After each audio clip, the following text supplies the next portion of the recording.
Bonjour Valérie, hein. Bonjour Lionel. Donc je suis ravi que tu aies accepté aujourd'hui de participer à cette interview pour le blog de Livre de Lire. Ton roman est sorti début janvier, c'est ton neuvième roman, L'Atelier des Miracles chez Jean-Claude Lattès. Mhm. Si j'ai voulu t'inviter aujourd'hui, c'est pour que on puisse apprendre à un peu mieux te connaître et puis savoir qui tu es et puis quel est ton parcours en tant qu'auteur et puis ton parcours en tant que femme. Vaste programme, Vaste programme, mais tu sais que j'aime les programmes qui sont ambitieux. c'est vrai. Voilà, j'aimerais, si tu es d'accord, que tu nous parles un petit peu de toi et puis qu'on commence par parler de d'où tu viens, quelles sont tes origines, que tu nous parles un petit peu peut-être de ton enfance. Mais en fait, mes origines, en effet, je pense que c'est quelque chose dont je parle très très très rarement. Mais je pense que c'est un vrai paramètre dans l'explication de mon parcours et de qui je suis très très profondément. Alors ça paraît un lieu commun de dire ça, mais tu vas comprendre pourquoi je le dis. Euh, Parce que dans le parcours du côté de mon père comme le parcours du côté de ma mère, il y a quand même eu des combats assez difficiles. Et, je pense que ces combats-là m'ont été transmis de manière différente dans les deux cas. Mais C'était les ça m'a. mêmes combats? Ben non, justement, c'était ça n'avait rien à voir. En fait, mon père est né à Alexandrie, Mhm, dans une famille juive qui était installée là depuis très longtemps. Et au moment de l'affaire du canal de Suez, mhm. euh, les juifs d'Alexandrie enfin les juifs d'Égypte, pardon, ont été priés de quitter le pays pratiquement du jour au lendemain avec une valise en D'accord. faisant don de leurs biens au pays. Et bah forcément, c'est une. Alors, c'était assez. Comment dire, c'était assez spécial parce que je pense, moi j'ai évidemment donc j'étais pas née donc je ne l'ai pas vécu en Ça a eu direct, lieu en quel... mais c'était en 56 Mhm. et je pense que en plus il y a eu ce mélange de ressenti qui a dû être assez violent parce qu'on sortait de la guerre.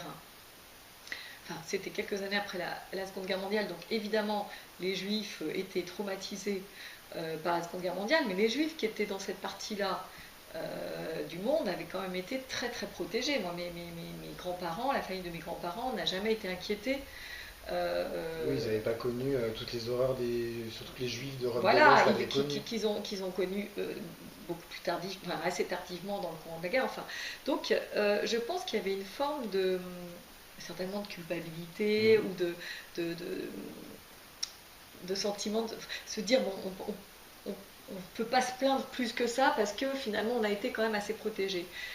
Alors qu'en même temps, ils vivaient quelque chose qui était un traumatisme incroyable, Mhm. un arrachement et puis une spoliation atroce, puisque on leur disait tout d'un coup, vous laissez tous vos biens.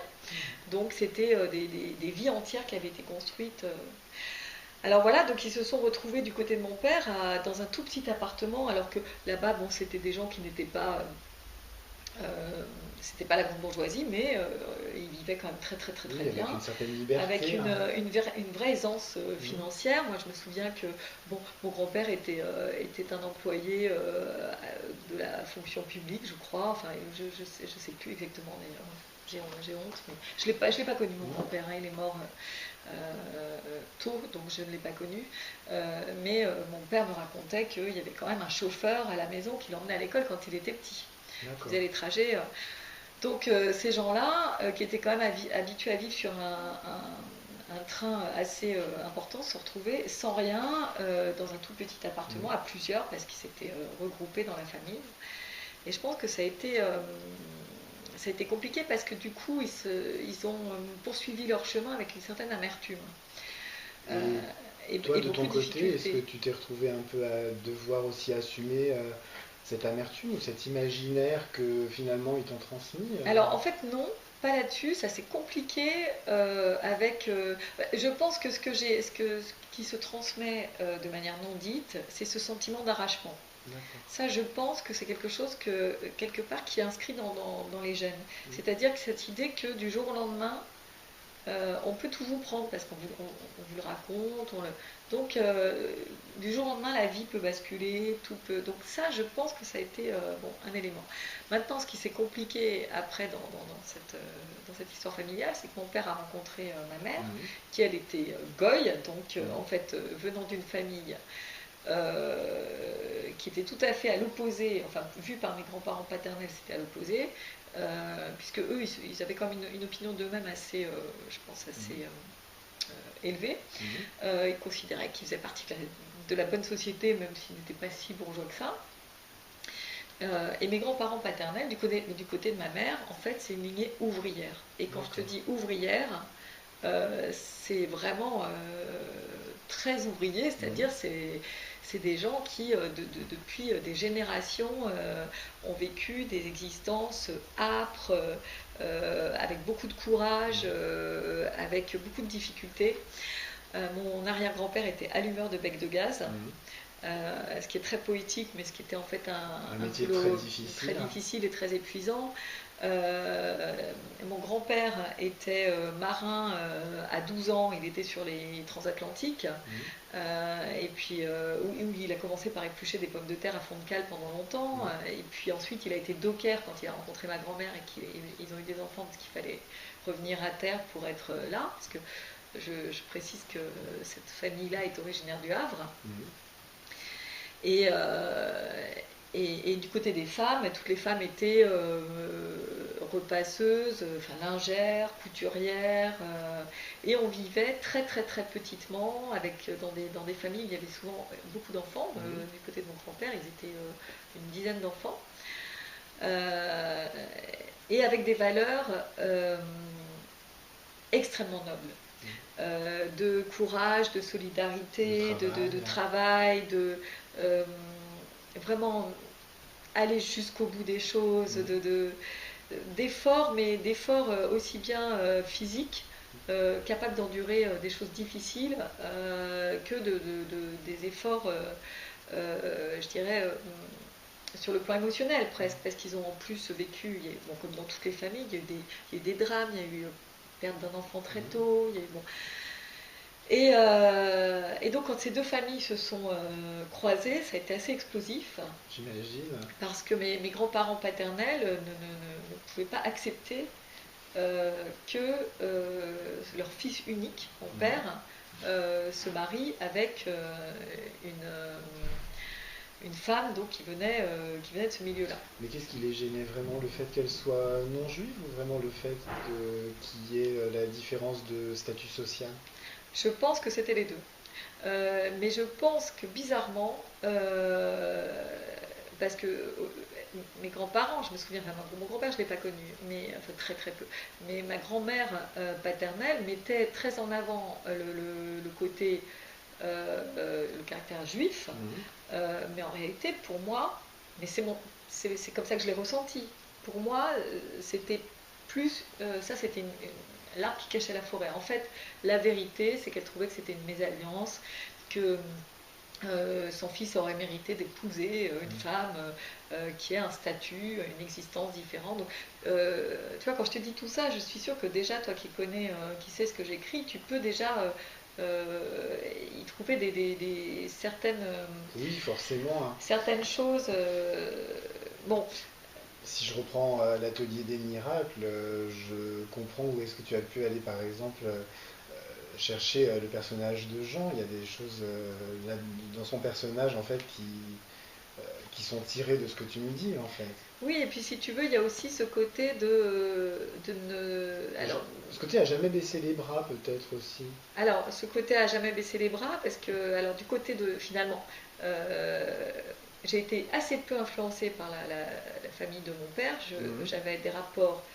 Je n'aimais pas ma grand-mère paternelle, Mhm. parce que très tôt, j'ai senti qu'elle traitait, qu'elle méprisait ma mère, et Mhm. c'est quelque chose que j'ai pas supporté. Donc, de toute façon, c'était un être d'égoïsme, donc on avait très très peu de rapports. En revanche, du côté de ma famille maternelle, là, ça a été vraiment mes fondations. Et ma grand-mère, notamment, donc qui était une femme très simple, qui n'avait pas pu, enfin très peu aller à l'école, avait malgré tout pu découvrir la lecture et adorait lire. Qu'est-ce qu'elle lisait? Et alors elle lisait, alors elle avait lu tous les grands classiques qu'elle achetait dans des éditions, tu sais, ces éditions vraiment, bon, enfin je sais pas si tu as pu connaître ça, mais très bon marché qu'on trouvait à l'époque. Un peu les éditions, un peu comme certaines éditions de polar, avec le paquet de bastos au dos, ce genre de choses. Non, mais des éditions, tu sais, faussement reliées, Oh oui, enfin, oui. qui faisaient, t'avais l'impression que c'était du cuir, mais C'est c'en était pas. Enfin, bon. la bibliothèque de ma grand-mère. Et voilà, bah, c'était il décris. y a plus de 50 ans, Mais donc oui, il n'y avait pas le livre de poche, ça n'existait pas encore. Et alors, tout Victor Hugo, tout Balzac, enfin, tous les classiques, elle dévorait tous les Et classiques. comment est-ce que, pour le coup, elle te parlait, elle, des livres? Et ben, en fait, elle m'en parlait pas directement. Elle, ce qu'elle transmettait, c'était sa générosité, son amour sans limite d'autrui. C'était vraiment quelqu'un qui était complètement à l'écoute et qui s'oubliait beaucoup. En revanche, sur les livres, c'est tout simplement qu'elle vivait entourée de livres, mais sans même c'est-à-dire que la chambre dans laquelle j'allais en vacances, chez elle, après qu'elle ait déménagé, parce que quand ils vivaient au Havre, c'était tellement petit qu'il n'y avait évidemment pas de chambre. Il n'y aurait pas eu de chambre pour les petits-enfants. Mais ensuite, donc, ils ont déménagé, ils sont allés s'installer dans l'Ain. Et là, il y avait une chambre, il y avait sa chambre et une chambre à côté où elle accueillait les petits-enfants ou ses enfants. Et il y avait des livres, il y avait une bibliothèque énorme, et sur sa table de chevet, il y avait toujours des livres. Et en fait, c'était quelqu'un qui avait très peu d'argent, mais qui, sans cesse, achetait des livres et lisait. Et je pense qu'en fait, elle a transmis ça aussi à ma mère, qui me l'a transmis ensuite. Maintenant, le parcours de ma mère, il est assez, pour moi, il est... Enfin, vraiment les deux femmes qui ont été majeures qui t'ont plus influencé. Ouais, qui m'ont énormément influencé. Ma mère, en fait, et là encore, tu vas retrouver des éléments qu'on peut voir en filigrane dans ce que j'ai écrit, et notamment dans l'Atelier des miracles. Ma mère est une femme qui a vraiment souffert de cette époque-là où les garçons être un garçon, c'était plus important qu'être une fille. Être un aîné, c'était évidemment aussi plus important qu'être le suivant. Et en plus tout ça dans un milieu ouvrier où il n'y avait pas d'argent, et donc ma mère était une élève qui était studieuse et brillante et reconnue comme une petite fille, une jeune fille intelligente à l'école. Mais très tôt, quand elle a eu 14-15 ans, on a dit à mes grands-parents lui ont dit, écoute, maintenant il faut arrêter. Voilà, maintenant il va falloir arrêter l'école, tu ne pourras pas poursuivre tes études. Ma mère rêvait de poursuivre ses études, peut-être être institutrice. Et on lui a dit non, tu vas travailler, et tu vas travailler pour aider à payer les études de ton frère aîné. Donc en fait, elle s'est retrouvée dans une position de devoir se sacrifier pour l'autre. Ça a commencé par son frère, et ça a continué ensuite parce qu'elle s'est mise, je crois, dans cette situation-là aussi. Et toute sa vie, elle a souffert. Alors elle aussi a énormément lu, et toute sa vie, elle a souffert d'être, je crois, de ne pas être reconnue. Et de ne pas pouvoir de ne pas avoir reconnue en tant que personne, peut-être pas de ne pas être reconnue par ego, hein, mais de ne pas pouvoir, c'est pas le bon terme du tout, pas être reconnue, mais de ne pas pouvoir exister en tant qu'elle-même. C'est-à-dire de n'être que ouais, et puis de n'être finalement que la sœur de quelqu'un, la fille de quelqu'un, ou la femme, ou la mère, mais finalement elle-même un être à part entière, avec beaucoup de difficultés. Et de tout ça, elle en a tiré une sorte elle s'est sous-estimée, et encore aujourd'hui, je suis toujours frappée de voir à quel point cette femme qui est très intelligente, très fine, et qui écrit très bien, considère toujours que non, mais elle est quelqu'un de pas, enfin, c'est pas très intéressant ce qu'elle dit, ce qu'elle fait, etc.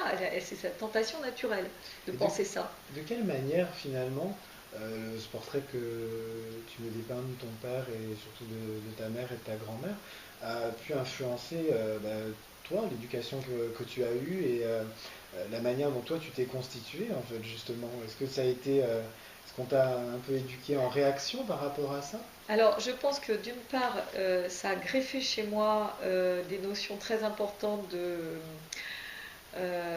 Enfin, j'étais aussitôt sensible, très sensible à l'injustice, avec des idées de rébellion. Je voyais, et donc c'était très lié à la situation de ma mère, à la fois par rapport à sa belle famille, Mhm. et à la fois par rapport à sa propre famille, qui, avec tout l'amour que je lui porte, l'avait quand même mise à contribution, Mhm. mise de côté. Et donc, tous ces sentiments-là, d'être, de devoir se battre, de devoir d'être de- d'être maltraité d'une certaine manière.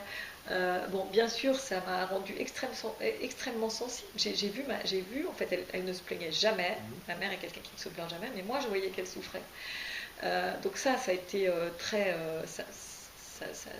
j'ai été très poreuse, donc Mhm. ça m'a investi très tôt. Et puis ensuite, ma mère a effectivement réagi très fortement avec moi. C'est-à-dire que il est évident qu'elle s'est dit, je ne veux pas que l'histoire se reproduise. Mhm. Donc j'ai un frère aîné, et elle voulait absolument que sa fille puisse faire des études, et elle a eu une éducation très dure, très sévère, très stricte là-dessus, parce qu'il fallait absolument que je sois la meilleure à l'école, que que je sois très cultivée, je savais lire et écrire très tôt, bon, mon Mhm. frère aussi d'ailleurs, mais euh, très très vite, elle m'a mis entre les mains, mais très très très jeune, Mhm. des livres, là encore des classiques que j'ai lus bien avant l'âge habituel. Donc elle a ensuite, elle n'a jamais cessé de, de, de, de me faire passer cette idée qu'il fallait absolument que je sois indépendante, que je sois cultivée, que je me nourrisse de tout cela. Et évidemment, ça a joué un rôle très important dans qui je suis devenue ensuite. Alors, ça a croisé, si tu veux, Mais tu as eu une enfance heureuse, hein, malgré tout. De ce que pendant. j'entends en filigrane, ça a été, on t'a inculqué des valeurs, Oui, etc. tout Et à fait. j'ai quand même le sentiment que tu as eu une enfance Mais heureuse. première, oui, mais mon enfance, vraiment au sens de l'enfance, je dirais dans les 8 premières années, 8-10 premières années, c'était une enfance ouais, très heureuse, insouciante, euh, dans ce sens, enfin insouciante, pas à l'école, mais Mhm. euh, il n'y avait pas beaucoup d'argent dans la Mhm. famille, mais il y avait beaucoup d'amour et il y avait une volonté de la part de mes parents de tout faire pour leurs enfants, hein, ce qui fait qu'il y avait quand même beaucoup de bonheur. Et puis, bon, ma vie a. Après, j'ai connu des moments beaucoup plus difficiles parce que il s'est produit des événements dont je ne parlerai pas là parce que je n'en parle pas. Mhm. Voilà. Mais ma vie s'est assez brusquement assombrie. Et donc, tôt, en fait, très tôt, puisque j'étais quand même j'étais encore une petite fille, il y a comme une déflagration et puis et quelque chose que j'ai dû garder pour moi que j'ai gardé pour moi pendant très longtemps. Et donc il a fallu, à ce moment-là, ma vie a basculé. Mais comme j'avais ce rapport à la lecture et à l'écriture qui avait Mhm. été surdéveloppé, notamment par ma mère, je pense que c'est tout d'un coup, ça a été mon issue de secours. C'est-à-dire Mhm. c'est comme ça que je me suis sauvée. Parce que à partir de ce moment-là, euh, j'ai j'ai lu encore plus. C'est-à-dire que je me suis évadée et j'ai retrouvé en fait dans la littérature et dans ce que je lisais euh, des émotions, des, des histoires, des échos en fait à ma propre histoire, qui évidemment j'étais beaucoup trop jeune pour pouvoir enfin, Oui, formaliser, mais il y avait cette résonance qui faisait que je me sentais moins seule. Et Euh, que tu avais peut-être moins l'impression que ce que tu vivais était quelque chose qui était juste pour toi, tu vois, unique, enfin comment dire. C'était pas juste. C'était pas juste. Enfin, qu'il y avait d'autres personnes qui avaient pu vivre oui, ce que qui tu avait avais pu vivre vécu. Excuse-moi. qui avait pu, qui avait pu vivre Mm, effectivement que les trajectoires basculaient, que donc tout ça, il y a eu ce sentiment-là qui a été très rassurant pour mm. moi. Et puis, je me sentais très proche de certains, je pouvais me sentir très proche d'un personnage, par exemple. C'était quoi, pour le coup, tes romans préférés à l'époque? Ceux qui t'ont vraiment. Tu vois, les romans qui t'ont vraiment le plus Tu marqué? sais, en fait, j'y ai repensé il n'y a pas très longtemps et je me suis rendu compte que très très tôt, parce que bon, bien sûr, toute petite, j'ai lu, comme tout le monde, ça c'était Mm, le moment heureux, enfin très insouciant, j'ai lu Le Club des Cinq et mm. Le Plan des Sept parce que à l'époque c'était quand même, Ah, on y est tous passés, voilà, hein. c'était ça. Euh, et puis très tôt, donc, puisque comme je te le disais, ma mère m'a mis ça en main très tôt, je me souviens avoir lu Victor Hugo. Mm, Et là, là, ça me parlait. Là, ça me parlait parce que c'était vraiment aller dans l'humain au plus mm. profond, dans les entrailles de la société, dans les entrailles de l'âme. J'ai été très très marquée par Victor Hugo et j'en ai pris conscience là en repensant à justement en retrouvant même des images, des moments où je lisais. Ensuite, dans l'adolescence, enfin, très rapidement, je suis passée à des auteurs. Euh, j'ai eu une phase où j'ai lu tout Romain Gary. Bon. Mhm. Et puis très très rapidement, je suis passée à des auteurs. Bon, bien sûr, j'ai lu enfin, les classiques très vite. Enfin, Mhm. Balzac. Enfin, très, ça, c'était plié assez tôt chez moi.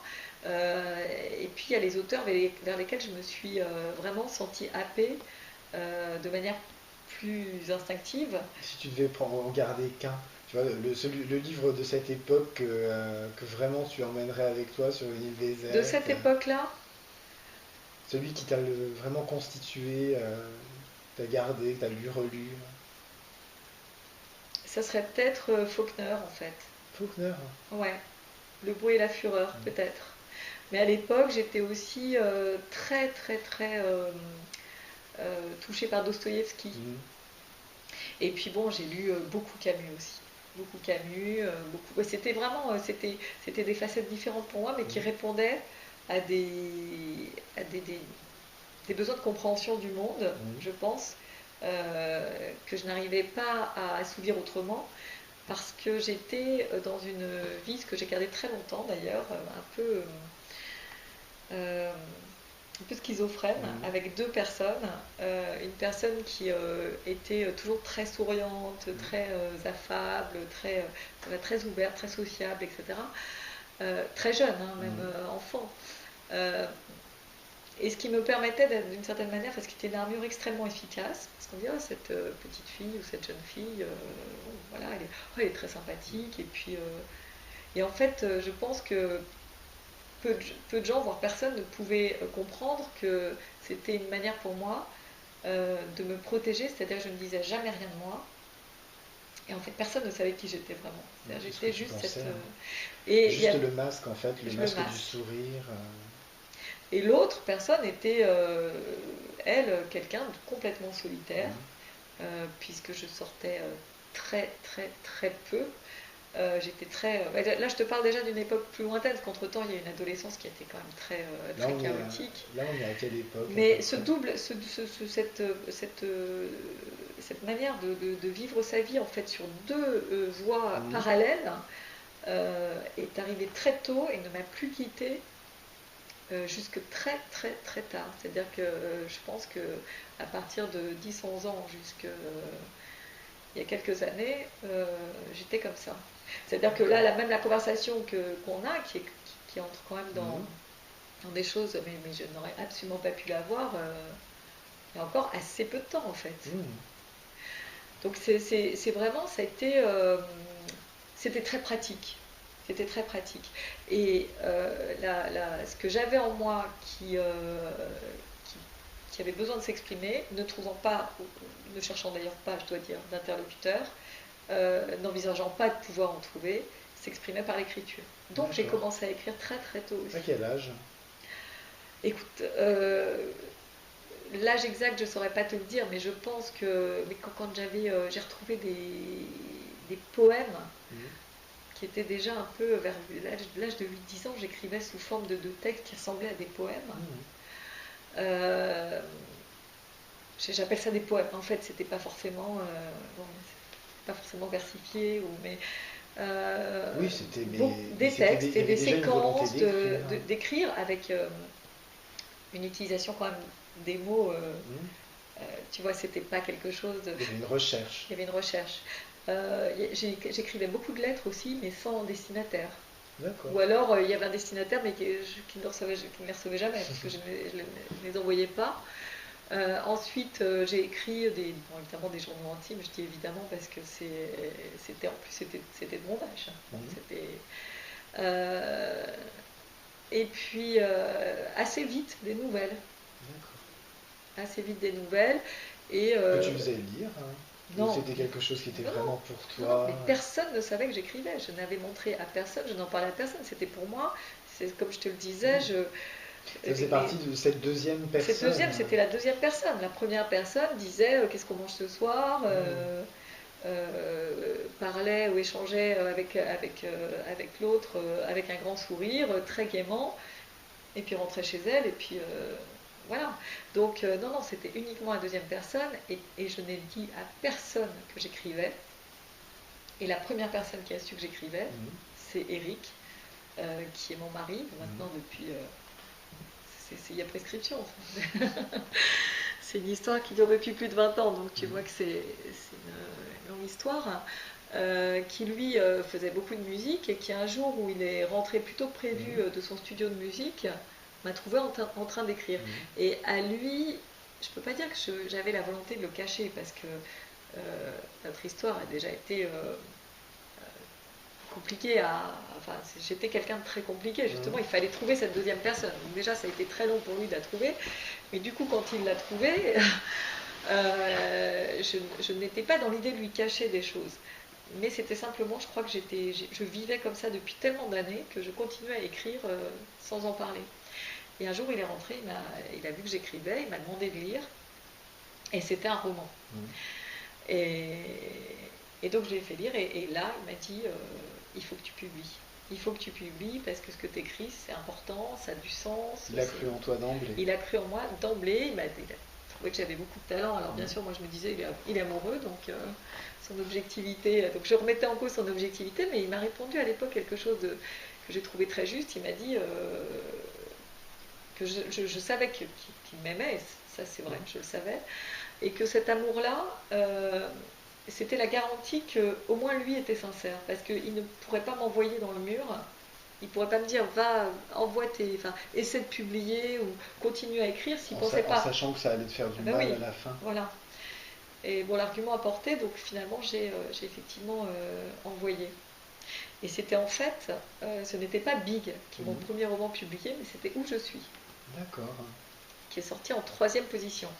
J'avais repris entre temps, mais c'était Où je suis. Voilà. Et donc c'est parti comme ça. Et on a fait un petit peu une Bah oui, là maintenant digression tu sais sur la manière finalement dont tu as commencé, enfin pas dont tu as comment commencé à je. écrire, mais comment tu as eu l'idée de passer, enfin d'éditer. Si on en revient, alors pas à ton enfance ou à ton adolescence, mais vraiment même à tes études, etc. euh, j'ai cru comprendre que finalement tu avais eu aussi une carrière avant d'écrire.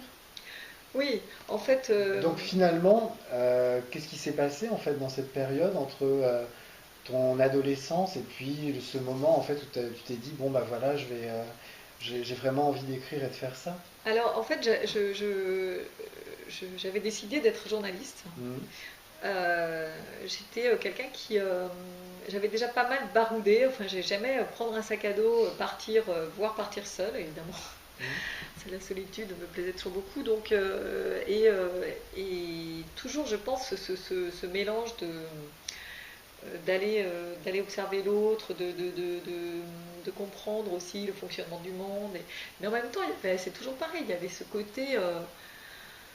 Il y avait cette envie-là, enfin, cette décision-là que j'avais prise, mais qui était une décision très raisonnée de la personne numéro un, qui disait, bon voilà, dans une vie, qu'est-ce qu'on peut bien faire, en sachant qu'au fond de moi, pour te dire toute la vérité, je pensais ne pas vivre longtemps. D'accord. Donc, mais j'étais dans un état dans lequel, pendant d'assez longues années, je n'avais pas tellement plus l'intention de vivre que de mourir. Je ne sais pas comment t'expliquer ça, c'est-à-dire que... C'était juste une certitude qu'il y avait cette fatalité que tu allais mourir jeune et que tu n'aurais rien Ouais. fait pour, ni pour le provoquer, ni pour... Ça, si, je pensais qu'un jour je le provoquerais, mais je ne savais pas, je me disais pas, tu vois, je n'élaborais pas de plan, c'était... T'avais pas, oui, t'avais pas non, planifié les choses. non, je pensais que... Ça viendrait au moment où ça viendrait. J'avais une vision très sombre en fait à Mhm. l'époque de l'existence. Pour moi, c'était quand même ce qui paraît fou aux gens qui connaissaient cette personne numéro un, Mhm.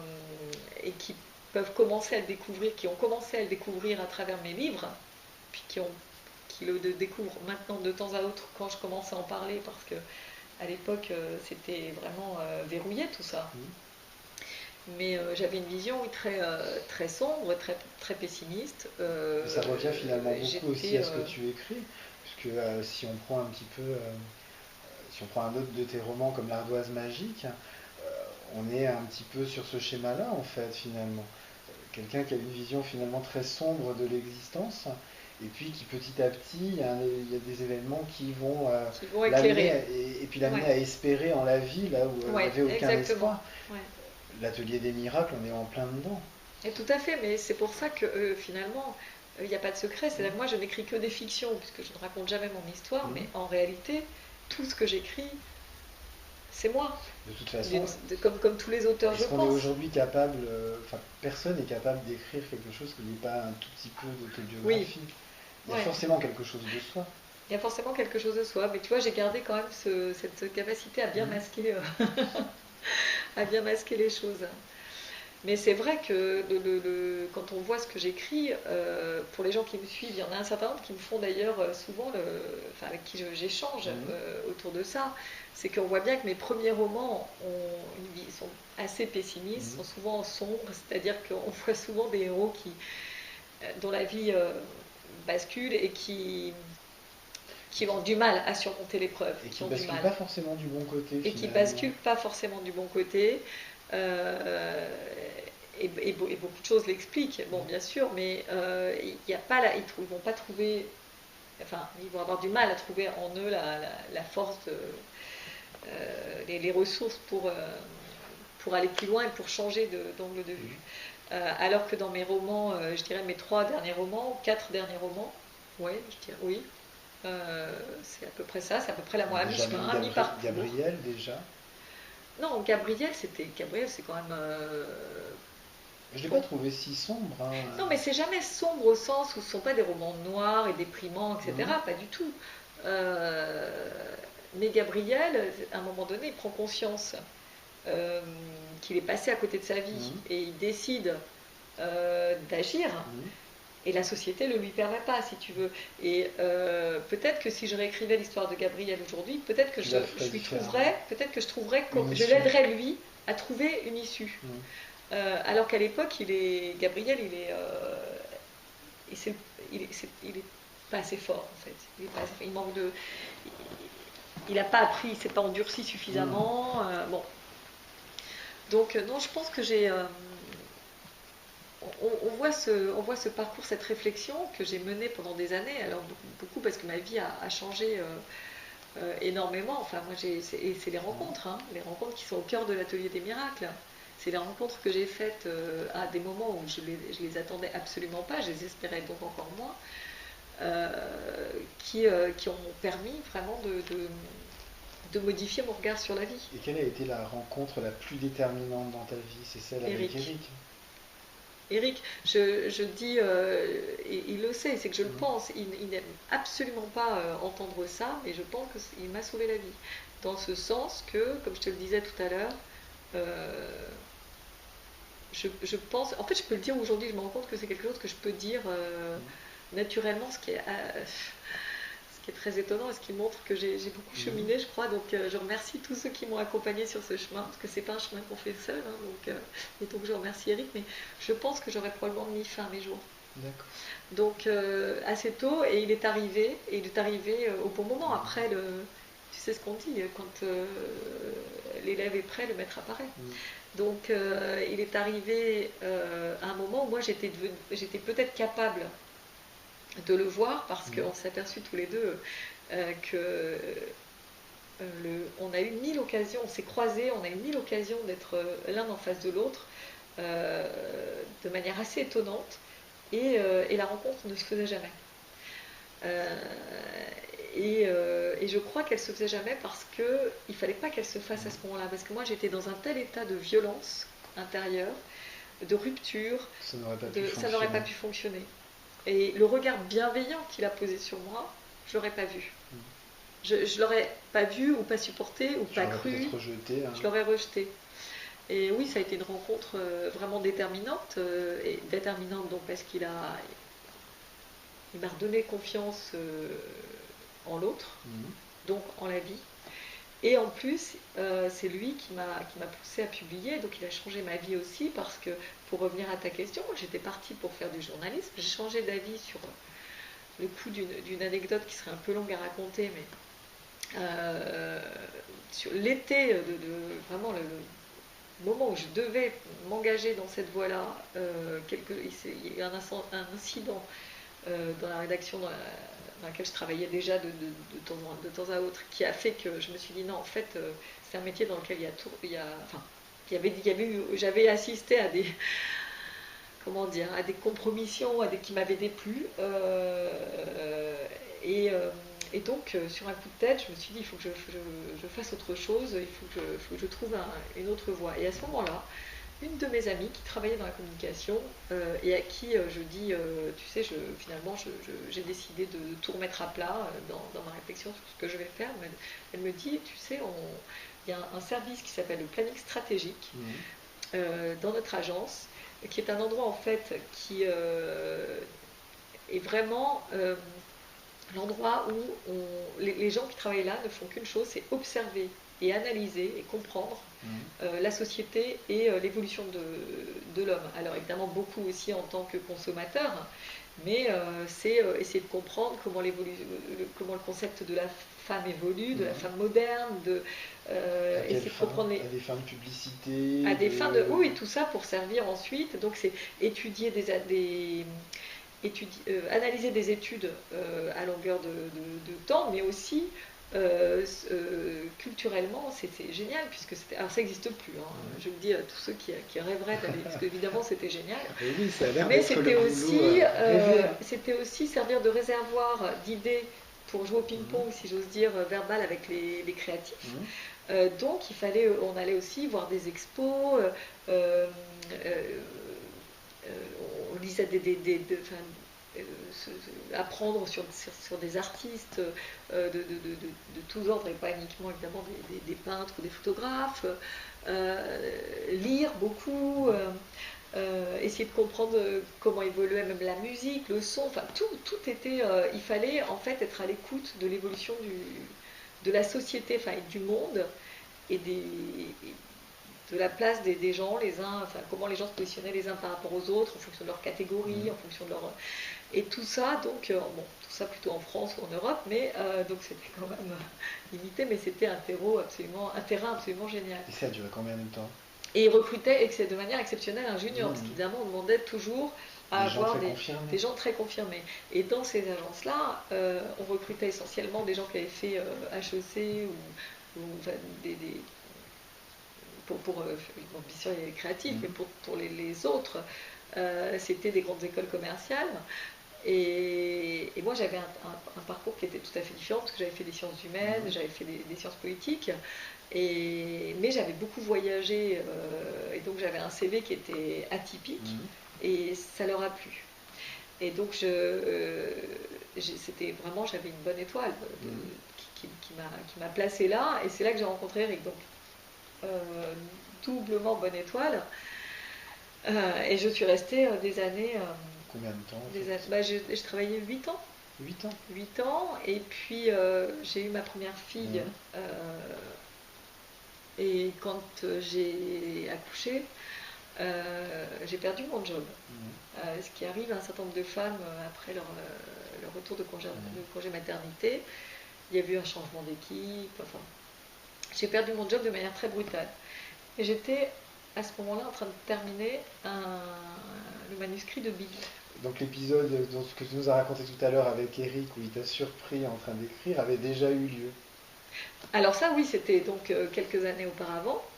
Enfin, quelques années, non, c'était pas très long, oui, peut-être 2-3 ans avant ça. Et il m'avait proposé enfin, il m'avait donc poussé à envoyer ce roman, qui à l'époque avait été d'abord accepté par des comités de lecture, dont un prestigieux, puis refusé Mhm. parce qu'il était très violent. Il était considéré comme trop violent à l'égard des hommes. Mhm.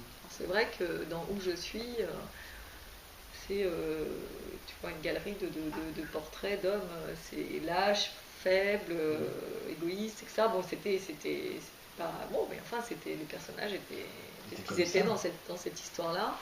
Mais il y avait quand même un rapport. Bon, c'est quand même l'histoire d'une fille qui a été agressée très, très violemment. Bon. Bref, ça m'était revenu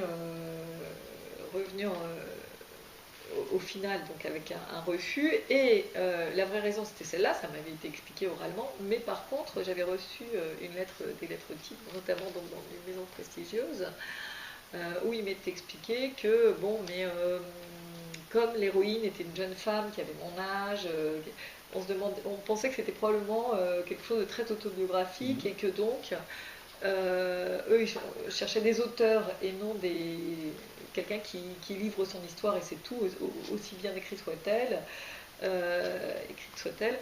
Et donc c'était une fin de non-recevoir. Et c'est ça qui m'a décidé à écrire l'histoire de Big. Mhm. Je me suis dit là, on pourra me dire non, on pourra me dire que c'est mal écrit, on pourra me dire que c'est pas intéressant, mais on ne pourra pas me dire que c'est autobiographique, parce qu'il n'y a aucun point de Mhm. ressemblance avec l'héroïne. Et donc, j'écrivais Big quand j'ai perdu ce job. Et là encore, Eric a été important parce qu'il m'a poussé. Moi, je voulais absolument retrouver un job vite. Mhm. Et lui m'a dit, mais tu vois bien que ta vie, c'est l'écriture. Et là, avec un bébé en plus, enfin bon, travaillant comme je travaillais beaucoup, Mhm. ce sera pas gérable. Et bon, je passe les discussions, mais finalement, j'ai pris ce risque.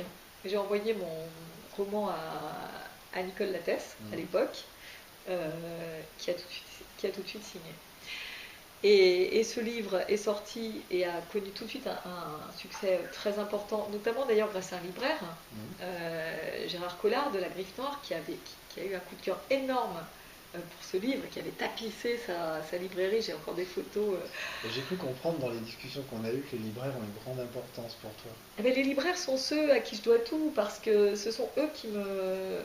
Moi, j'étais pas un auteur du sérail, entre guillemets, c'est-à-dire que je connais pas, je suis pas dans ces réseaux qu'on connaît tous, qui sont. Où beaucoup de gens se connaissent les uns les autres, donc se Mhm. facilitent les choses les uns les autres, parfois pour d'excellentes raisons, mais parfois pour de moins bonnes raisons. Et donc moi j'étais comme un peu comme quelqu'un de lambda, comme tous ces auteurs en fait, qui sont tellement nombreux, qui sortent à chaque rentrée littéraire et qui savent d'avance qu'on va parler des 10 mêmes, Mhm. des 15 mêmes livres et que eux bon, ont très peu de chances de passer à travers. Donc ces auteurs-là, dont je fais partie, et à l'époque il n'y avait pas encore Internet, hein, donc il faut se remettre dans cette perspective-là, c'est vraiment les libraires qui pouvaient changer la donne pour eux. Et moi, c'est ce qui m'est arrivé. C'est-à-dire que Gérard Collard, tu connais son influence, Mhm. bon, qui est encore plus forte maintenant parce qu'il justement il y a ces tribunes qui n'existaient pas auparavant, mais il était déjà très très prescripteur et ça a été une traînée de poudre. Donc je crois que d'autres libraires le suivaient aussi beaucoup. Enfin, en tout cas, dès le début, dès mon premier roman, les libraires ont été derrière moi. Donc ça a très bien marché. Et c'est le moment où j'ai compris que je pouvais continuer. En fait, ça m'autorisait à continuer dans cette relation qui était devenue tellement précieuse de non plus écrire pour soi, mais Mhm. écrire pour Pour les l'autre, autres. et entrer dans ce dialogue, dans cet échange avec les lecteurs. Et les lecteurs qui ont été la deuxième partie du succès, qui aujourd'hui encore, pour l'Atelier des Miracles, sont tellement importants, puisque c'est eux qui ont pris le relais avec le bouche à oreille à la suite de ce livre. Alors, entre-temps, il y a eu les blogueurs qui sont apparus, et tu vois, je vois vraiment, d'ailleurs, leur impact, je le mesure de manière, je suis vraiment aux premières loges pour le mesurer avec l'Atelier des Miracles, et j'ai du recul, puisque c'était des gens qui parfois me suivaient, mais sans avoir de blog, sans avoir de tribune, parce que c'était pas assez développé pour des précédents livres. Et là, cette année, depuis le mois de janvier, il y a une déferlante. Il y a un grand mouvement sur Internet. Il y a un très gros mouvement sur Internet. Et aujourd'hui, à l'heure où je te parle, on a environ 30 000 exemplaires de l'Atelier des Miracles, alors que ça fait 2 mois et demi qu'il est sorti. Et certes, j'ai eu un peu de médias, mais enfin, tout le monde s'est bien rendu compte que j'étais pas parmi ces fameux 10-15 romans. J'en ai déjà beaucoup plus que beaucoup d'autres auteurs, et donc j'en suis ravie. Et surtout, j'ai eu la chance de faire la Grande Librairie, qui est une émission qui est extrêmement porteuse, et puis d'avoir quand même des beaux papiers à droite à gauche. Mais on ne peut pas dire que c'était une traînée de poudre et qu'on a vu partout mon nom dans les médias. Tu vois, mais par contre, sur Internet, on a vu partout ton nom. En revanche, sur Internet, ça a été extraordinaire. Avec ce qui était... moi, je l'ai pour le coup vécu aussi aux premières loges, puisque tu sais que j'ai adoré ton livre et que j'ai vraiment... Super papier. C'est une chronique que j'ai vraiment fait avec le cœur lorsque je l'ai faite. Et... ce qui était très fort en fait dans les réactions des personnes qui avaient lu ton livre, c'est un attachement très sentimental en fait. Vraiment quelque chose, ils avaient pris ton livre et ils avaient pris quelque chose pour eux. Ton livre les a aidés en fait. C'est vraiment ce que j'ai ressenti. Et c'est ce que je ressens aussi. Tu sais, je reçois beaucoup de courriers. C'est quelque chose de très nouveau parce que on reçoit toujours un peu de courrier de lecteurs, mais là, je reçois vraiment tous les jours. Et c'est tout à fait le sentiment que j'ai, que ce livre en fait touche les gens, enfin leur parle d'eux-mêmes. Et pour moi, j'éprouve une gratitude énorme. C'est le sentiment que j'éprouve le plus fort depuis la sortie de ce livre, c'est ça, c'est celui de gratitude. Gratitude déjà que cette inspiration m'a été donnée, parce que je ne peux pas dire comment ça arrive. Donc voilà, ça m'est donné et c'est merveilleux. Gratitude évidemment infinie envers les libraires, gratitude envers les blogueurs, gratitude envers les lecteurs. Parce que c'est vraiment comme si on partageait ce livre. C'est-à-dire j'ai le sentiment qu'il ne m'appartient pas plus qu'à eux, quelque part.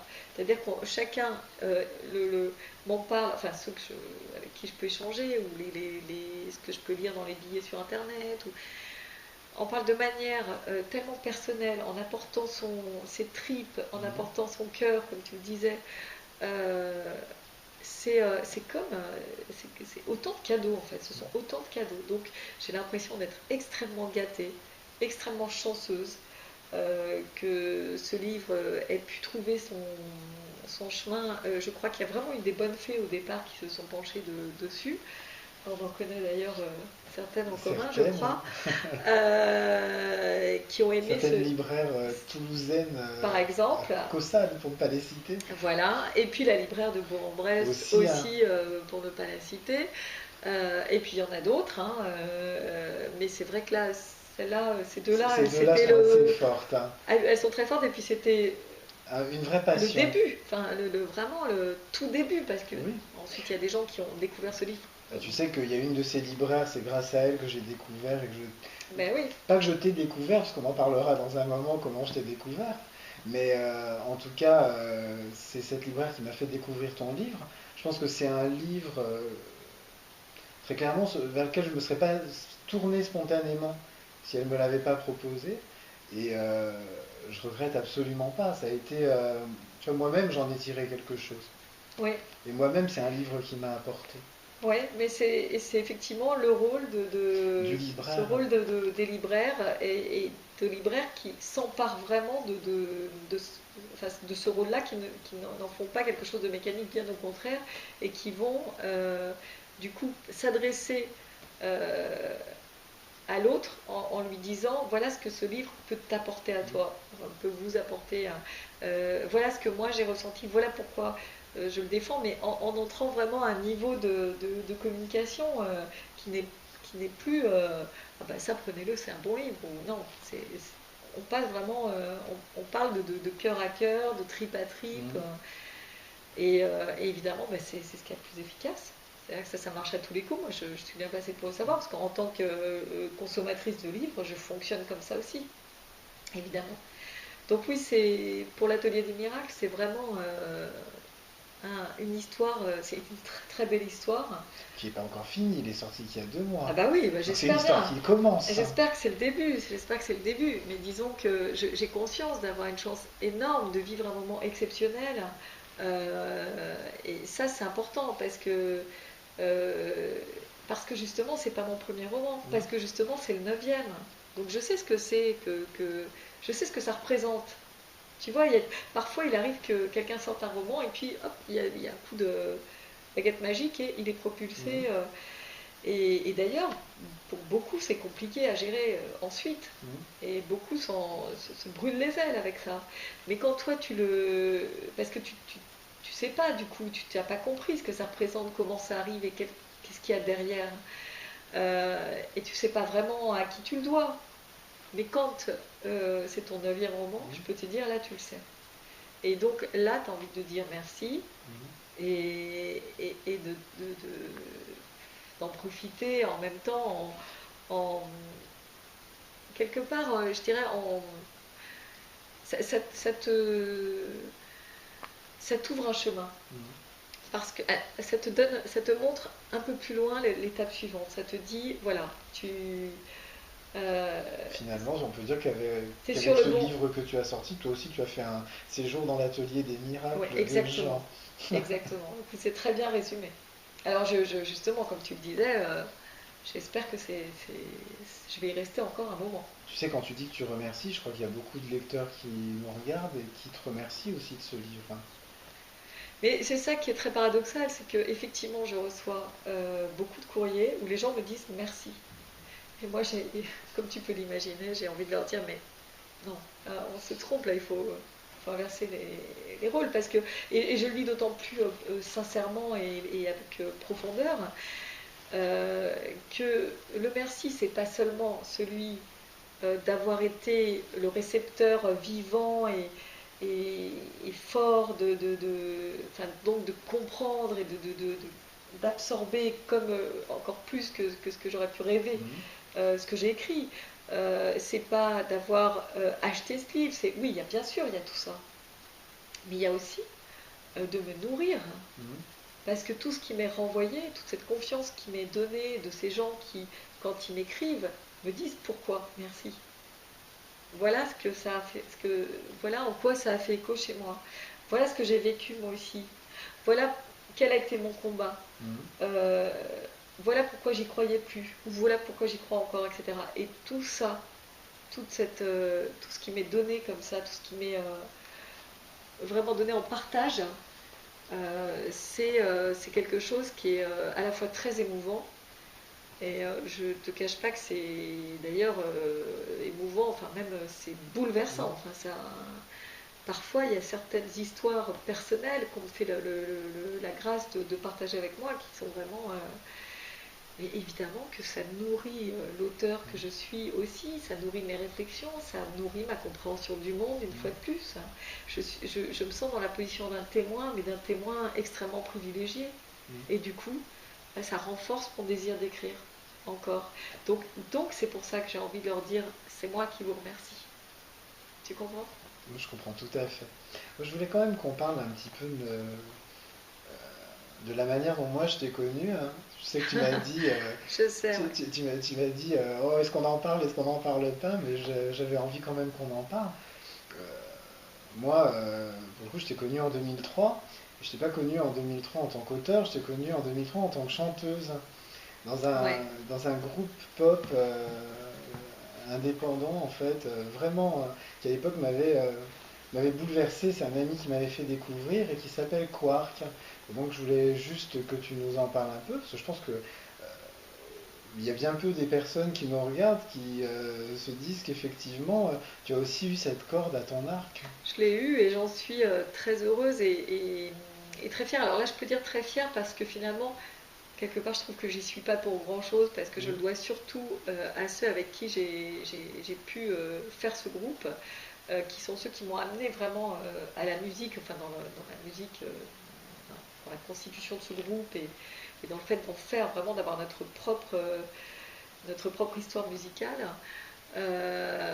Et bon, j'ai beaucoup d'admiration et j'avais beaucoup d'admiration pour leur travail. Alors, il se trouve que Eric aussi faisait partie du groupe. Il faisait de la musique depuis très longtemps avec un groupe dont le chanteur, à un moment donné, a tout simplement pété les plombs. Bon, c'était quelqu'un qui avait des gros problèmes de drogue à l'époque.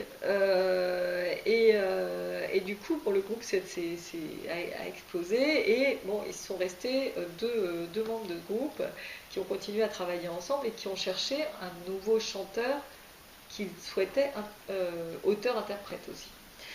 Donc c'est compliqué parce qu'il faut être à la fois il faut trouver quelqu'un avec qui il y a une osmose sur le plan musical, sur le plan de l'esprit général, parce que quand on écrit des textes, évidemment, il faut que ça parle à tout le monde dans le groupe. Et puis humainement, il fallait que ça colle aussi. Là, c'est très compliqué parce que trouver quelqu'un, parfois, ils ont auditionné plein de gens. Alors parfois, il y en avait un qui avait une très très belle voix, mais bon, qui était très désagréable. J'étais pas là pendant je sais pas, j'ai pas vécu ce moment-là, mais bon, je pense que c'était très difficile. C'est très difficile de reconstituer un groupe. Et comment est-ce qu'on en est venu à toi? Et puis un jour, ils se sont rendus compte que, en fait, ils voyaient souvent des gens qui étaient intéressants, qui assuraient vocalement, qui étaient bien, avec qui pourrait y avoir quelque chose, mais qui n'écrivaient pas leur texte. Et comme ils aimaient tous les deux ce que j'écrivais moi sur un plan littéraire, ils ont eu l'idée de me dire est-ce que tu voudrais pas nous écrire des textes? Et j'ai dit pourquoi pas, parce que c'était un mode d'écriture différent, donc ça m'intéressait d'explorer ça. Et j'ai écrit des textes, et comme j'étais très attachée, et tu as dû le remarquer, parce que dans mes livres, il y a vraiment une musique, la sonorité est très importante, le rythme est très important, le phrasé. Oui, c'est quelque chose dont on aurait pu parler, pour le coup, ce que je vais dire, c'est que je suis très attentif à la ponctuation, parce que Oui. la ponctuation, c'est quelque chose de majeur dans la phrase. C'est ce qui crée des espaces, ça ouvre plein de choses, et c'est ce qui donne, outre le rythme, mais finalement, tu peux raconter l'histoire la plus banale, je pense qu'avec une belle ponctuation, Ça elle peut change devenir tout. un chef-d'œuvre. Je suis tellement d'accord avec Et toi. c'est en même temps ce qui est le plus difficile à maîtriser. Il y a très peu d'auteurs qui sont attentifs en fait à la ponctuation. Et il y a quelques auteurs où je suis très sensible à ça justement chez eux. Et c'est ce qui m'a touché dans ton roman, comme chez d'autres auteurs, comme on pourrait parler de Frédéric de Guelt par exemple, Ouais.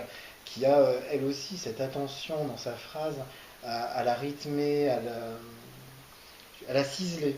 Oui, parce que comme tu le disais, ça transforme les choses. Vraiment, ça leur donne c'est vraiment passé en 3D, enfin en 3D avec Exactement. en 3D qui serait sublime. Mmh. Enfin, je parle pas évidemment de ce que j'écris, mais sur le principe, le procédé, tu le disais très bien, c'est ça. Donc et ça, si tu veux, dans la musique, c'est encore plus évident puisque là, on est en plus. Enfin, tu as le son, Mmh. donc c'est dit en plus. Donc déjà quand on lit, on a son propre son avec sa petite musique intérieure qui fait que cette ponctuation sublime le tout. Mais quand on chante, là c'est évident que enfin c'est évident pour moi, c'était évident que c'était indispensable d'y porter beaucoup d'attention. Et c'était tellement important pour moi parce que je considérais que ça pouvait changer le sens du texte s'il n'était pas chanté correctement avec ce phrasé. Et comme tu me connais un peu, donc tu sais que pour moi, donc s'il fallait pas changer justement, si j'avais choisi tel mot plutôt qu'un autre, c'était pas un hasard. Enfin, tout ça était très très Il fallait important. le dire de telle manière. Voilà. Donc je me suis dit, je vais faire une maquette pour leur montrer simplement comment ça doit être fait. Et puis eux, comme ça, ils pourront le passer. Et donc j'aurais fait une maquette et le soir où on s'est retrouvés tous ensemble, ils m'ont dit en fait ça y est, on a trouvé. Ah bon, vous avez trouvé qui? Donc j'étais contente, je me disais c'est bien, ça a plu. Et ça avait tellement plu, effectivement, que c'était bon, on a trouvé, c'est toi. Alors ils m'ont dit tout de suite, bon, attends, c'est pas aussi simple que ça, il faut que tu prennes des cours de chant. Parce que moi, je chantais même pas sous ma douche, donc j'aimais la musique. Mais en fait, ta voix, le grain de ta voix, et ce que tu mets dedans, comme ce sont tes textes, justement, c'est ce qu'il nous faut. En plus, on pense qu'avec toi, on va plutôt bien s'entendre. Donc, on y va. Et on est parti comme ça. Alors, c'était pas simple parce que c'était deux musiciens très expérimentés. Donc très exigeant. Donc, très exigeants, avec une chanteuse qui, elle, était très très peu expérimentée et qui n'est pas une chanteuse à voix. Hein, parce que, comme tu l'as remarqué, je suis pas une chanteuse à coffre. Hein. Oui, mais en même temps, avec.